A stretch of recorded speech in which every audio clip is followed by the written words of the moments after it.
大家好，今日要介紹一隻 IWC 嘅 Aqua Timer 3719嘅，咁一個就不鏽鋼42 mm 標徑，一個就早期小豬 Aqua Timer，但係就2000幾年出嘅，一個就黑色嘅標面，咁啊不鏽鋼嘅標殼，咁佢個內圈可以旋轉嘅，因為係潛水標嚟嘅，佢就係變咗喺入面旋轉，唔係出邊個圈啦。一個都設計都幾特別嘅，你見呢個就呢個圈可以轉得，佢斜斜啲落去嘅。咁啊，靠呢個可以轉啦。呢個除咗計時 reset 個掣啊，亦都係一個轉入邊個圈個掣，咁一格一格咁樣轉咯。係啦，咁呢個頭15分鐘啊，用上呢個銀白色嘅，咁其他都係黑色啦。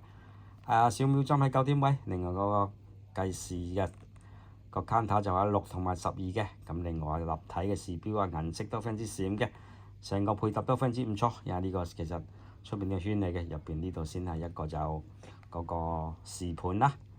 咁另外日曆啊，日曆就星期日期嘅，係呢個9點位嘅，係呢個3點位，冇事講錯咗，係3點位嘅，係啦。咁當然一個就呢個啤數比較幼啲，因為我圈做咗入邊啦，就拉絲打磨。咁兩個計時就係2點同埋4點嘅，係啦。不過佢冇鎖把，就咁撳掣就得㗎啦，係啦，撳掣佢就行㗎啦。呢個就計時針行緊嘅，撳多下就停啦，有鎖把呢度。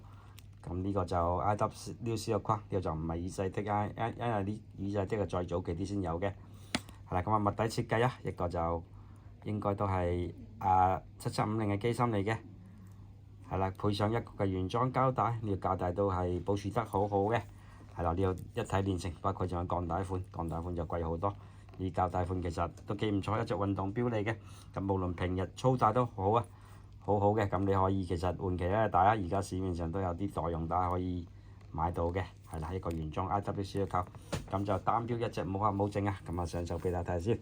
呢錶其實夏天戴好啱，咁你中意戴錶嘅朋友呢隻錶都好啱啊，42 mm 其實好多人都 carry 到嘅，係啦，咁就19000蚊，係啦，歡迎換下錶，中意朋友 WhatsApp 我阿 Lam 啦，93391858。Aqua Timer其實市面上都唔多，因為可能之前啲人買得好貴啊。攞出嚟放就蝕好多啊！呢隻錶其實19000蚊應該都係絕對係啱數嘅，多謝各位。